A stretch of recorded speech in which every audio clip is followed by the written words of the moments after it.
Okay, welcome to Making Maple Syrup Part 3, the finish.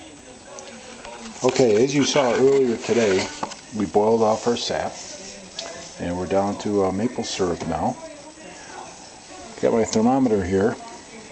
I'm going to turn up the heat a little bit. I've already been through this process already, so I'm doing this just to tailor it for this video. However, the temperature, this is right now syrup. We are at a maple syrup stage right now. Most of our water is boiled off. Okay. My temperature reading is pushing near 200 degrees. It's going to boil back up. Out of the 14 gallons of sap that we have, I am now down to 6 cups, which is roughly where you need to be for syrup. I tested this out already, and it's right there, and I've tasted it, and the stuff is really good. Although it is a dark amber, it's not a light amber by any means. It's a dark amber, which is typical for this time of year. We're pretty near 200 degrees right now, so I'm going to let that go just a little bit more. Over here we have our mason jars. These are all been sanitized. Our lids have been sanitized. Our rims have been sanitized. Okay? So here we go. There you go. Jars are sanitized. The lids are sanitized. And the rims are sanitized. Okay? So now what we're going to do is we're going to flip a couple of these over. Get it ready to fill. We're going to go back here now to our syrup. We're going to take a temperature reading, and I'm going to be above 212 degrees on this. And you're probably not going to be able to see the dial too much, but it's climbing pretty good.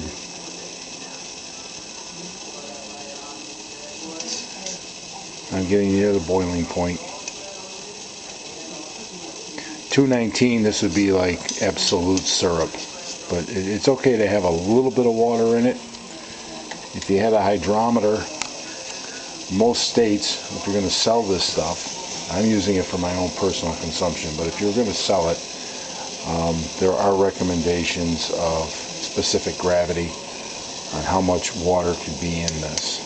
So you definitely want to have your hydrometer ready when you're doing this. And they'll have that number for you, and you just got to boil it down until it's at that number or greater.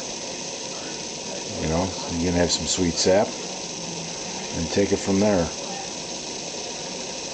I'm still not quite at 212 yet, but we're getting there. The foaming on top, that's okay. Now filtering, when I brought this in the house, I did filter it. I got rid of all the debris that collected during the boil off, plus the sugar sand, which is a sediment that settles. And there is going to be some sugar sand at the bottom of this when all is said and done. You are going to have it. But you shouldn't have a lot of it. What I recommend to tell people is when you do this, don't shake the jars up. Here we go. Now we're getting up there in temp. Okay. We're about 214 degrees. About where I want to be. I'm going to take a mason jar. I'm going to take my little Pyrex dish here. I'm going to gather up some syrup. And I'm going to pour it into my jar. You want to come to about maybe a ½ inch from the top. Bring the jar over here. Put your lid on.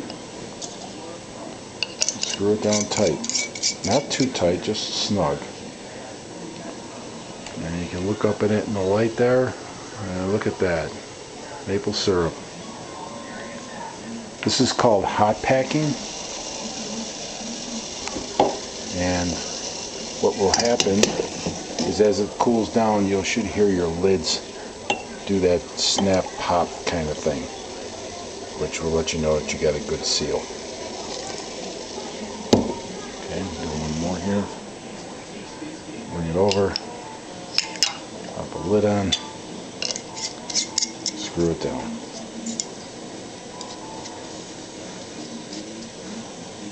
Okay, and that's it. That was part 3 of the series of making maple syrup. I hope you enjoyed it as much as I made making it. And next year, we may do this again.